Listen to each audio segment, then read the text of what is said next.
Let me tell you something. This week's best MMA bets, UFC Atlantic City. We're in New Jersey for this one. I'm giving you guys my lock. I'm giving you guys my most confident picks, favorite underdogs, Degen props, and then finishing out with the parlays. All right?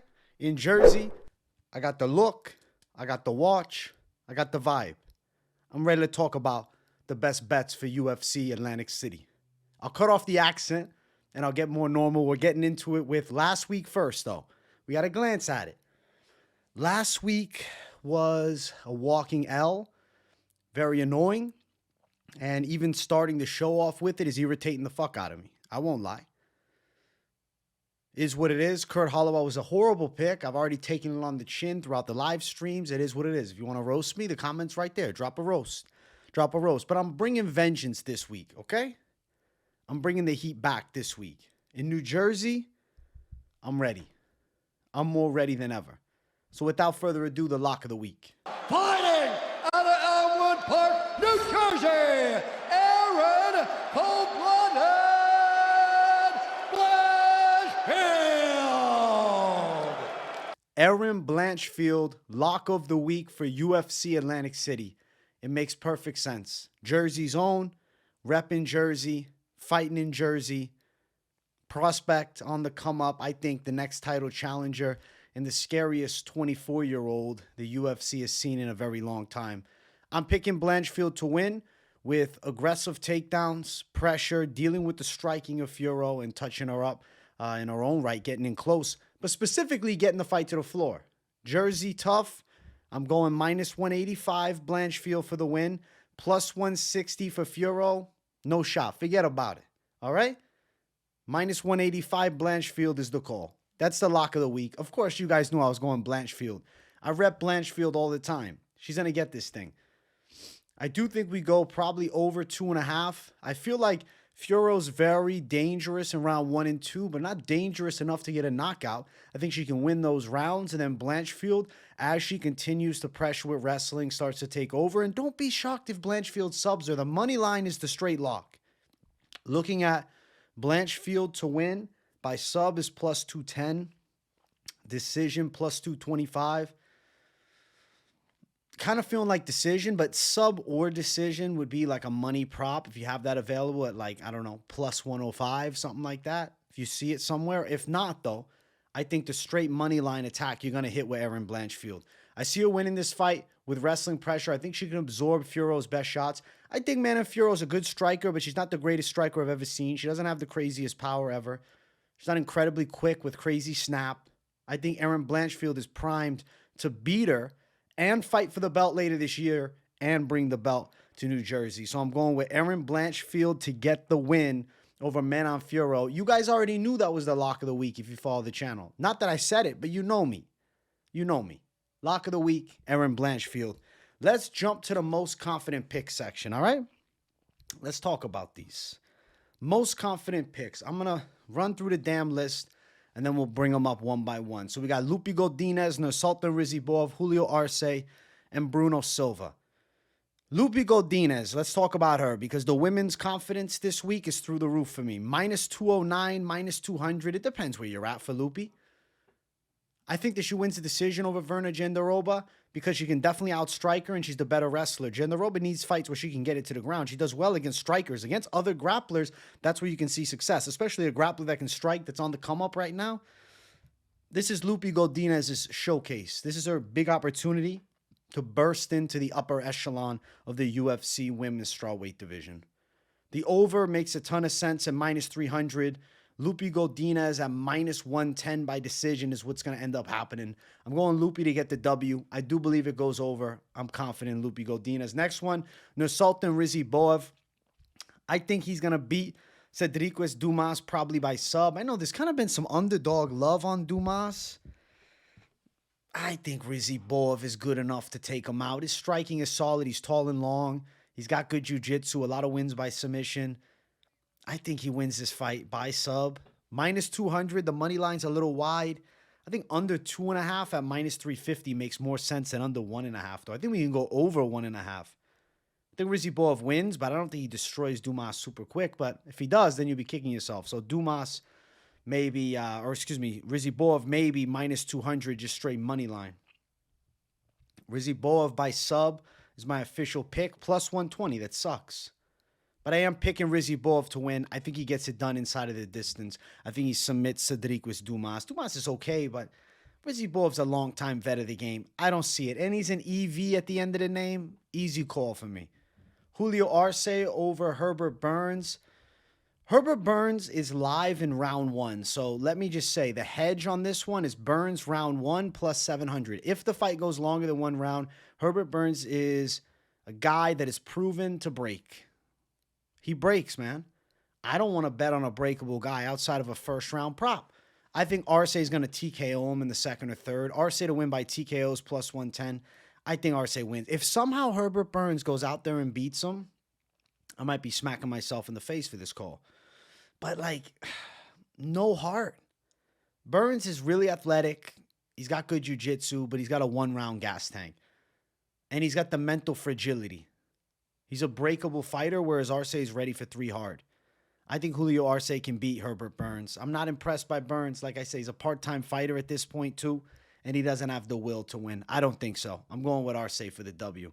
And then the next one and the final of this most confident pick section. Sorry for Chris Weidman, but I'm picking Bruno Silva, minus 250. I think Bruno's going to sleep him. Silva by KO makes a ton of sense. It's minus 170, though. That absolutely sucks. Under 2.5 is minus 190. I see Bruno Silva getting it done. Chris Weidman's got knock knees at this point. He doesn't move nearly the same as he used to. We can play this fairy tale bullshit game and say, yeah, Weidman's going to come back and win, but get the fuck out. Come on. We've seen this before. A 39-year-old on a losing streak that looks worse consistently, and take into consideration he snapped his leg. Now you fight a heavy-handed guy like Bruno Silva with decent takedown defense. We know how this fight ends. It ends with Chris Weidman staring at the lights. It is what it is. That's how the fight game goes, man. It's a brutal end. And Chris Weidman, unfortunately, is at that brutal end point. All right, let's keep running to the next segment, all right? I want to talk some favorite dogs. Because we're in Jersey, I guess, I'm Mr. fucking Underdog this week. I got Nate Landwehr, Joaquin Buckley. Then we got Victoria Dudakova. And I also got Kyle Nelson. So good little lineup of dogs, actually, this week. We'll talk one by one. Landwehr plus 155. I think he outdogs Jamal Emmers. I like the Landwehr pick a lot. I was close to doing Landwehr in the most confident pick section, to be honest. But I said, he's already in the dog section. Let's leave it at 4. I don't know, 4 most confident picks, 4 dogs. I just thought it looked good.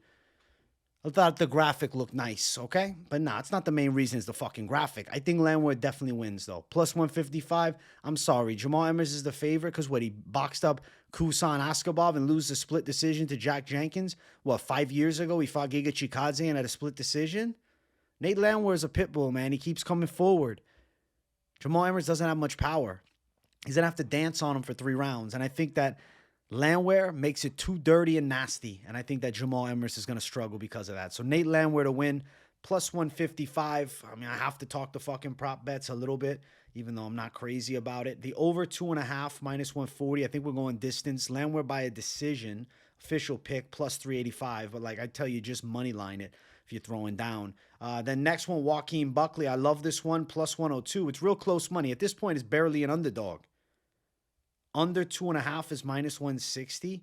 Wow, it's predicted to go under, man. They're thinking that Luque gets slept by another heavy-handed southpaw. I think that Buckley's got the pop to sleep him for sure. Buckley to win is what? Plus 255? I think Buckley gets it done. Knockout is plus 255, rather. The money line's like plus 105. Plus 102, I'm even seeing. I got to go with the side of Buckley because styles make fights, and Luque's taken a shitload of damage throughout his career. I think he's getting starched. I got Buckley to get it done. Southpaw stance too, same as Jeff Neal. That's trouble. Kyle Nelson, I actually think that this one's interesting because Bill Algeo, he's a very hittable fighter. He's long and he uses range decently well, but Kyle Nelson's a very efficient Muay Thai striker, but also defensively very sound. Plus 200 for Kyle Nelson as a dog is intriguing to me. 2-1 lines. I know Algeo's beaten better guys. But I don't know. Kyle Nelson's just kind of consistently slept on. I think he can deal with the range of Algio, make this kind of a close and competitive 3-round affair. And I think Kyle Nelson can out significant strike him and take it on the scorecards.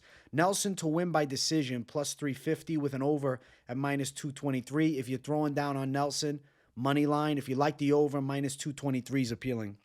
I think we're going over as well. And then the next one, ladies fight, Victoria Dudakova. I just think Melissa Gatto's not able to get it to the ground. And a full-filled Dudakova fighting at, 125 pounds might be more effective on the feet with more sting and pop and better takedown defense. Plus 126. I believe in the undefeated Russian. How am I not going to pick the undefeated Russian here? Melissa Gatto's decent. She's got okay boxing, loopy shots a little bit, sometimes loose shots, too loose for my liking. And I think Dudakova is crisper with the stand-up. Dudakova to win by a decision, plus 200, over 2.5, minus 200. I got Dudakova out striking her, plus 126 dog. I got 4 dogs. So big dog week, big most confident picks week. But you know what I'm actually really intrigued by? These damn props. The whole alternate section of these props. Let's check out these damn props. All right, so looking at them, we got Chidi by knockout. Chidi was left out of the most confident pick section, even though he's always a favorite of mine. You want to know why? Because of the weight cut. Chidi and Njokuani fight to end under 2.5, minus 350. Njokuani by a knockout, plus 100. Njokuani in the first round is plus 150. I mean, they all suck. On the other front, if you go McKee by submission, you're at plus 1,400. Reese McKee by sub is not as crazy as you guys might be thinking, because if Njokuani gasses out, I could see McKee strangling him, like taking his back, and then Njokuani just giving him his neck. Ibo Islam by knockout and the under in this fight. Obviously, Turkali was more likely to win by sub. Under 2.5, minus 300. Ibo Islam to win by KO, plus 105. I like both of those here as far as Degen props of the night. Maybe not the most Degen thing you've ever seen, but I do think the likelihood of success is kind of through the fucking roof. And the next one we got is Jacob Malkoun, I should say. Fucking pronounce his name weird. It is what it is. Minus 250, Malkoun. Decision win from Malkoun is my call. Plus 120. I think he's going to end up getting it done in the scorecards. I think he beats Andre Petroski. I don't know. I think Petroski's striking is pretty mid. And I think if you get into a boxing match here, right, and they're mixing it up on the feet, Jacob Malkoun's going to have the edge. I see him winning the fight. We're going with him. We're going Malkoun for the W. I like the lineup for these, potential props to look at. Some Degen props of the night. I think that makes a lot of sense, man. I'm not going to add any on-the-fly bullshit. I'm going to keep it all, what I've already kind of written down and thought about. I do think Dennis Bazooka wins. I don't know. The Conor Matthews love, I think he's okay at best. I'm not crazy about him. I know he won on Contender Series against an undefeated Brazilian, but I think that dude was kind of shit. Listen, we're not done yet, though, guys, okay? Next section we got to talk is the parlays. I want to parlay some things up, okay? I'm thinking just ladies parlay, Luque Godinez and Blanchfield plus 130. I think this one ends up hitting. You want to add some crazy steam to it, or you want to play it on the safer side? That's the real question for what you would do next. I would say, for me, looking at the most confident picks that we got, I feel like you could probably ride with Bruno Silva plus 228, or you could just touch the fucking knockout line. Knockout for Bruno Silva, let's find it, minus 135, brings you to plus 300, but not great. I like the straight fighter lines. Julio Arce to win straight down the line, plus 190. If you like underdog, Nate Landwehr, plus 725. If you like Sultan Rizibov, plus 1,000, and maybe you think Buckley gets it, plus 2268 for some degenerate shit. We got more fights up here. Fucking hate how they mix it up. Yeah, Ibo Aslan. I think this fight's going under. If you play that under 2.5, I think you're in a good spot. Under 2.5 with this fight makes a ton of sense to me. That's an under that I really like. Aaron Blanchfield. Where's Luque? Luque Godinez, plus 215. Nate Landwehr on your lineup, plus 798 as a dog. If you don't like him, I do think the over is kind of live in this fight. Plus 437 with the over. Let's take out Landwehr, though. We got Luque. We got the under in the Ibo Aslam fight. Aaron Blanchfield. And we got Julio Arce. Brings it to plus 295. And the Sultan Rizzi Boev. Joaquin Buckley. And I think we got to go Nate Landwehr. Something's just calling Nate Landwehr for me. Plus 3,129. What if we just swept the underdogs, which will kind of be fucking crazy, to be honest. But we got to see. Dudakova on the lineup. Sweeping the fucking underdogs. We got Dudakova. And then we got Nate the Train, Landwehr. And then we got Kyle Nelson. And then from there, we got Buckley. We got plus almost 4,000 for all of the favorite dogs to come through. Plus 3,936. And then if you like all of the most confident picks on the card, which I definitely don't think you're crazy for liking them all. If you avoid the lock even too, we got Bruno Silva. We got Sultan Rizzi Boev.